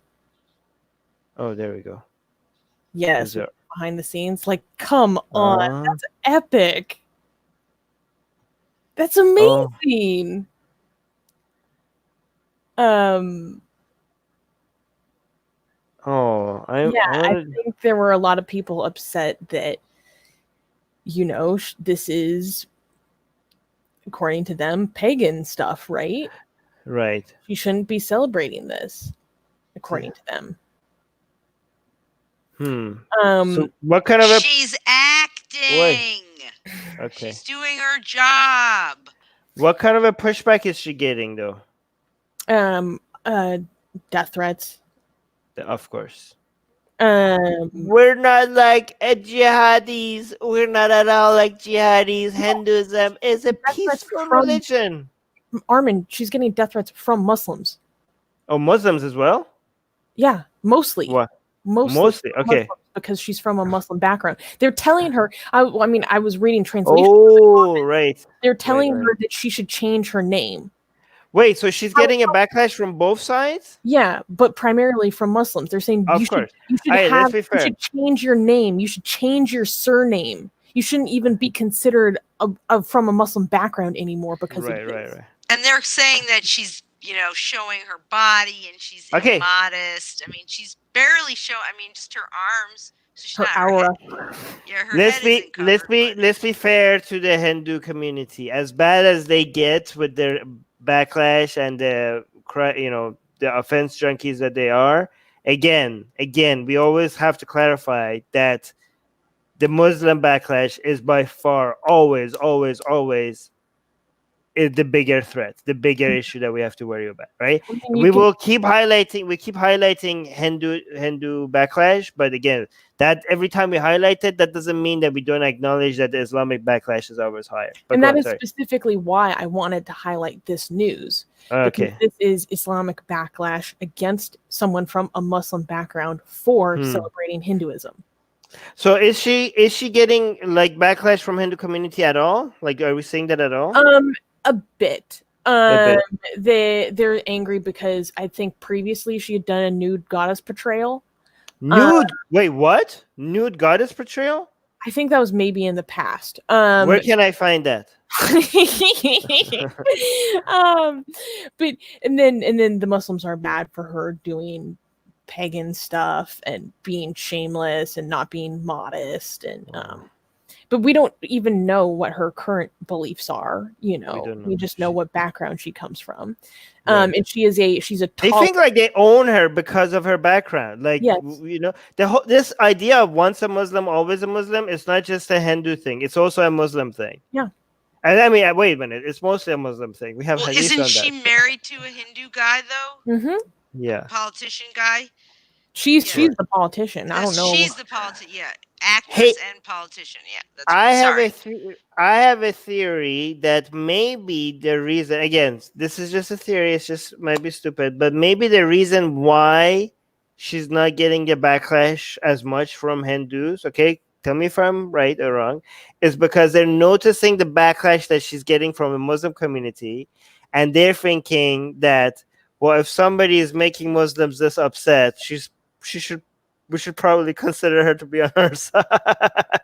Like, it cannot be that bad if Muslims are pissed off about this. Like, can we really be mad at her for pissing off Muslims? I think that's that's what some Hindu. Yeah, go on. It was a different person who did the nude shoot.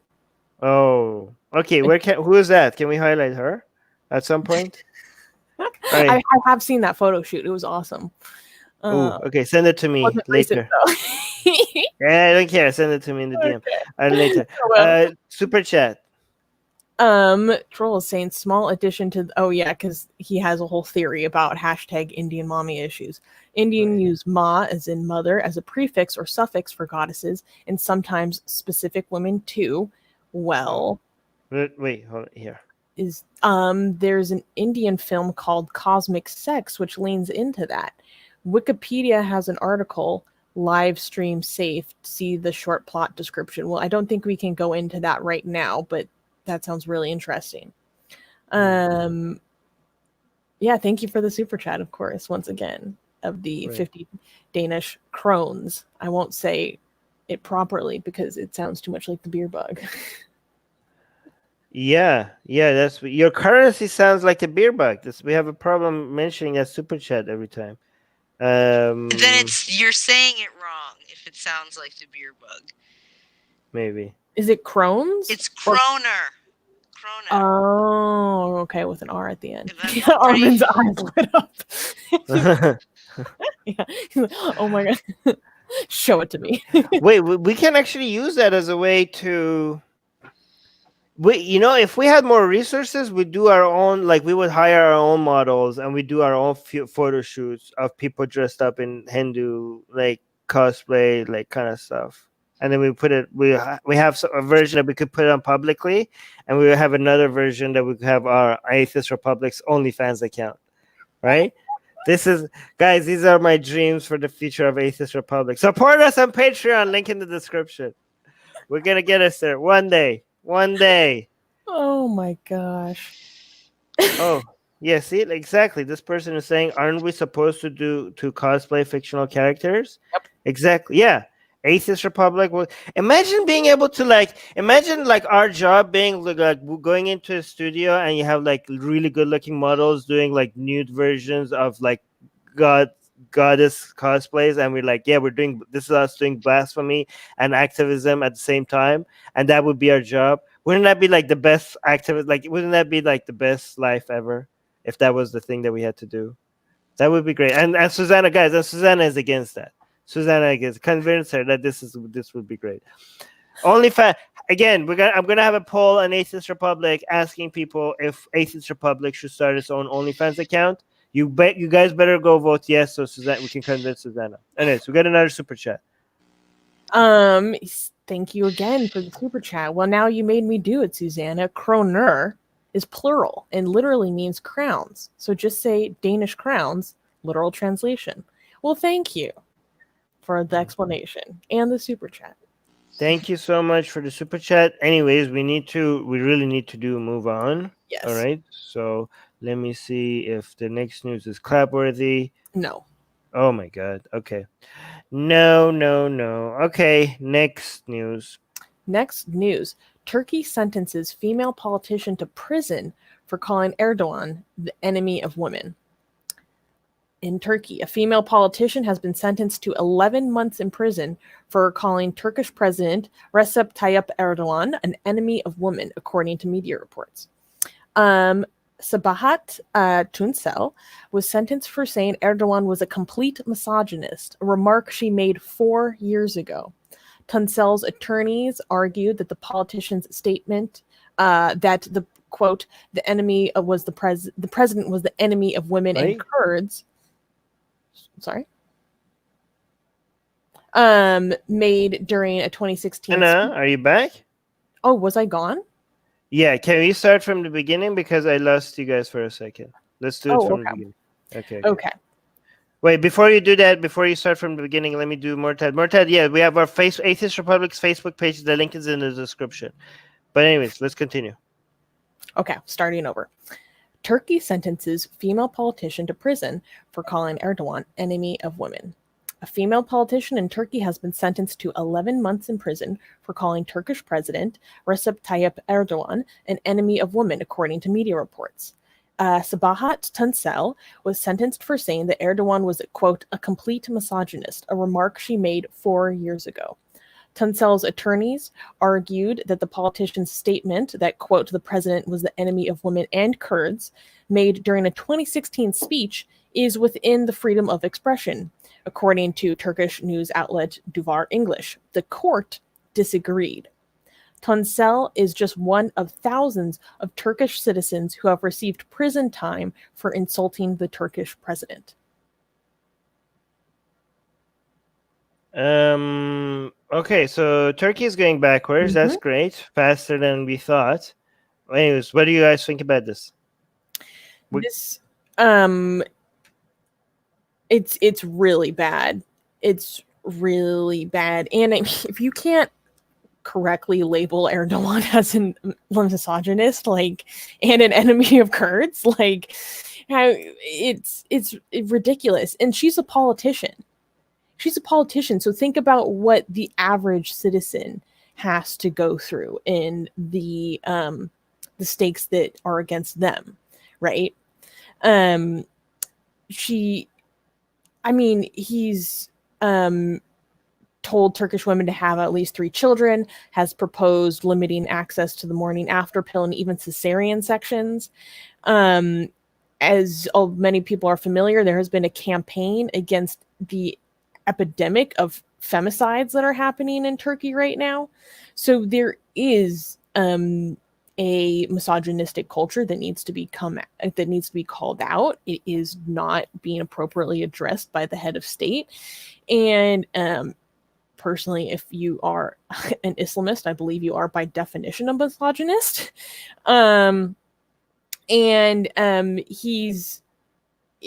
His total campaign to Islamize Turkey is just deepening year over year.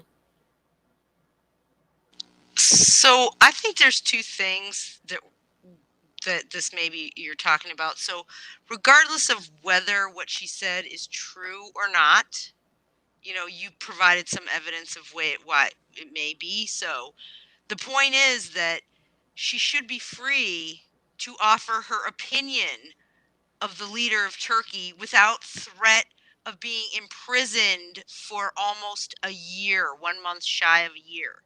She is an elected official in parliament in Turkey. People have elected her to offer their, or not elected, whatever. She's in parliament. She's a parliamentarian. She's a politician. She's allowed to have an opinion. People should be allowed to express what they feel without threat of jail, particularly from the leader, because it's not just that they're expressing their opinion, but a lot of it has to do with their opinion on Erdogan himself, which is even more totalitarian and even more dictatorial and draconian, because it's specifically about him, not necessarily about the policies or, you know, a particular bill or whatever. It's about her opinion of him. So that is really dangerous, and there's so many people in jail for doing that. It also encourages people to spy on other people and report on other people, and those people, again, like a blasphemy law, it's like a blasphemy law.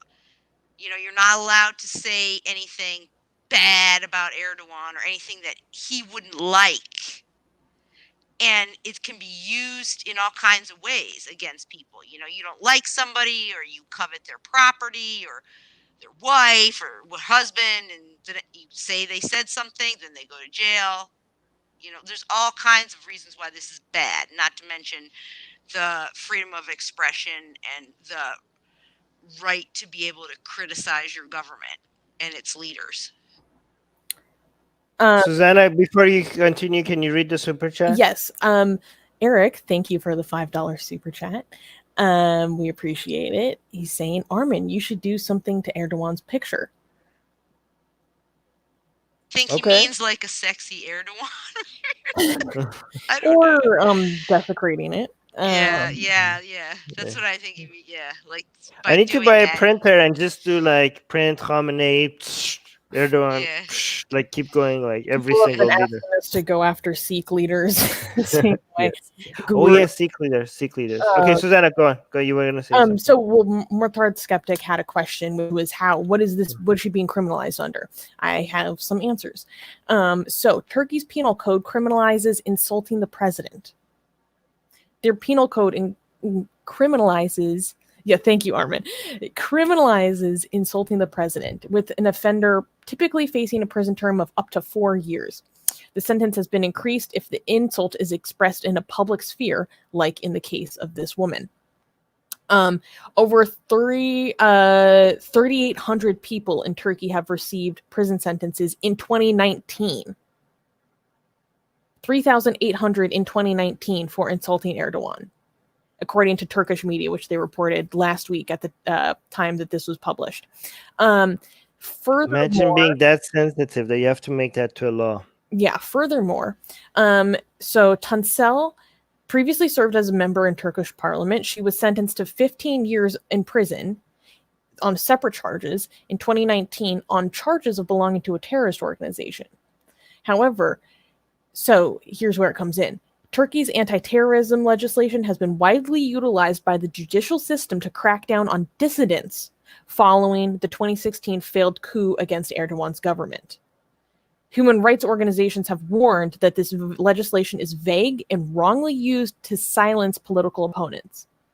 So if you're a dissident, if you dissent, you're, oh shoot, I said the T word. if you dissent, they're going to call you a Terry. Not just dissidents, journalists. Yes. Tons and tons of journalists, particularly if they're not giving favorable coverage to Erdogan. And also, I personally think that just the word insulting the president is fairly ambiguous, because anything could be deemed an insult if it's from someone you Right. don't like. Yeah. So it's, I mean, as far as like under a code of law, it's pretty open and overbroad. It's hard to know what could be an insult and what couldn't. It's whatever he decides is insulting in order to throw you into jail. So totalitarian. Yeah. We should have put Turkey somewhere on that scale. We should have a scale one. Like, we should make a video one day of putting, like, taking different countries. Actually, there's already studies on that. We could review it one day. Should we go to the next news? And we can't. Last news, and we can't do the clap, unfortunately. Nothing's clappable the last few Why months. are we ending this on such a depressing? Okay, fine. Next news. Dalit lawyer killed allegedly for posts criticizing Brahmanism. In Gujarat, India, a Dalit lawyer and activist in Gujarat, India, was killed by a man from Mumbai, allegedly over his social media posts criticizing Brahmanism. The accused and 5 other suspects were arrested in connection with his death.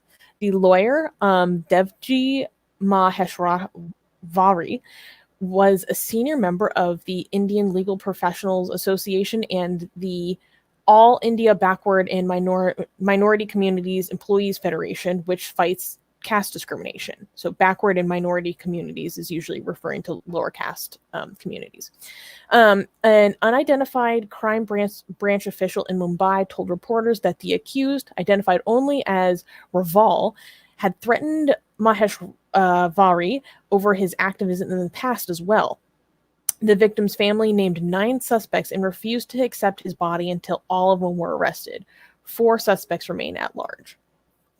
So a lot of our Indian community asked me to highlight this news because they wanted to highlight what individual activists are up against, right? So a lot of large-scale protests and activism has to be widely sponsored.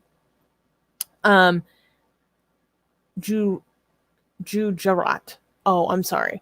And there was a lot going on with the case of this lawyer. So Gujarat is the state where Modi ruled as the chief minister before he became the PM of India. And that is also where he led a pogrom against Muslims during his rule of that state. And because it's a wealthier part of India, what's this word? Hindutva wadis like to lift it up as an example of how Hindutva can bring back the former glory of India. So this lawyer was posting stuff that is critical of Brahmanism, which is Brahmins are the highest in the caste system. They have the most privileges. And he kept doing his activism. He was threatened by this person on multiple occasions. And this person like traveled out of his way to go murder this man. Wow. Yeah. Wow. Dedicated. He literally traveled from Mumbai just to go kill him.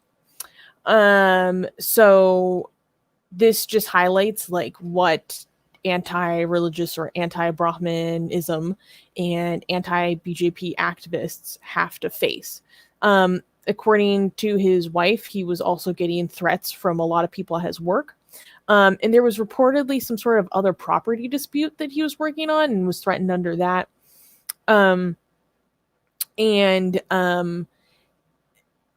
People are worried about the murderer not getting an appropriate sentence because of the influence of the BJP in this region. And yes. I want to highlight this comment on our Facebook page by I don't know how to pronounce the name. But the comment says Hinduism is a way of life. They said it's peaceful. They said so. That was got the most reactions. Yep. All right. But Rivka, did you want to add anything to this? No, I mean, it's just really more of the same sad religious violence and feeling justified. The thing I wanted to add actually has to do with what we were talking about before. I wanted to mention it, but I can throw it in at the end. Yeah, I mean, it just goes to show, like, I firmly believe that casteism is one of the most evil inventions of mankind. And although it is likely that a lot of progress has been made, there is still so much more progress to be made. And casteism is global. It's been exported beyond the borders of India, but is particularly potent and violent within India, and especially states and areas as heavily controlled by BJP as this area. Do you have anything to add, Armin? Yeah, I do want to highlight this comment by Harish Kumar saying, "Oh, go away this notification." All right, so saying, if you ask Sangi, term for castists in India, about this, he'll say, "Did you ask when that Muslim from this country? I cannot say this word. Did like boom boom boom boom. Oh yeah, I'm gonna call it boom boom, because YouTube doesn't like me saying this. Boom boom that country. You only ask when a Hindu is involved. You anti-Indian." And then Harris is like quoting them, and then Harris's own response is, Harris is from India. Harris is saying, "Why would I bother asking about another country? What does Muslim have anything to do with this? They always compare themselves to something bad, and say that they are not that bad. Fools." Yeah, there's a name for this. It's called whataboutism, right? So yeah, I think Hindutva people have mastered they have a record on whataboutism compared to any other community that I have seen, but I don't know, maybe not. Yeah, I don't have anything else to say. I mean, I think Harish said exactly, the comment section said exactly what let me see if there's anything I want to highlight. Any Soraya or Katie are saying anything. This There's is one of the reasons why I'm so appreciative and eternally impressed by those individual activists in India, right, because they are up against so much, especially if they're just doing it on their own. They're not funded. It's dangerous, and you guys are amazing. Right. Yeah, it looks like this, by the way. I don't know what's happening here, but this is related to this article somehow. I'm not sure what's happening here, but so some people are doing stuff on the ground. It's happening. Anyways, Rivka, did you want to add anything before we go? Yeah, I actually meant to say this about the turkey thing, and I just didn't have a chance. We got sidetracked. So I just wanted to mention that Turkey's not alone in this kind of thing. I mean, Morocco up until 2016, 2017 used to jail people for insulting. They were insulting the king or the king's family, insulting Islam, giving offense to the religion, or insulting the territories of Morocco. Now you just get fined. So my point is that this thing about the kings or the rulers of the country being sacrosanct from being criticized is pretty common, and I think that it's a really sad state of affairs. Right. Okay, but Rivka, that's important. Thank you for saying that. But in the future, it's really confuses our editor. I understand that. I'm sorry. Like she's not gonna know what to do now. But Katie is saying like Brahmanism, is that how you say it? Brahmanism? Yeah, it's like Brahmanism is like Orthodox Hinduism with the Brahman-centric society, and binary saying a lot of caste system has ended, but still in many remote places, higher caste individuals do not want to lose their power, and they use such tactics to maintain their power. Okay, and Marco, oh wow, we got a super chat by Marco. Marco saying, "Please give money to Armin. He will spend it on food, shelter, I can't say that one, and I can't say that one as well. Cocaína. Yeah, basically essentials. Yeah. Okay, I'm not gonna say those words because YouTube hates it. But thank you so much, Marco, for the super chat, and also for making it a little bit less depressing here sometimes. But go on. Didn't we do an article about the casteism being exported even to like big tech companies in the West? I just remember specifically California. There was some That's what I was lawsuits discussing. with regard to that too. So even if people leave that country, that mindset seems to come with them, regardless of whether they're not there anymore. Cisco, the Yeah, that's technology it. company Yep. Cisco, is facing America's first lawsuit regarding specifically caste Yeah, discrimination. that's what I thought. Yeah, I remembered. Oh an my article. gosh, Arjun, thank you so much for the 20 Canadian dollar super chat. Arjun, you. there's another god warrior. Yeah, right. His heart. Yeah. Our ex-Hindu warrior. There's nothing I appreciate more than Hinduism being exposed. Thank you, and you also contribute to that. Yes, and we're going to dedicate a lot of this channel, Atheist Republic's activism, to doing exactly that.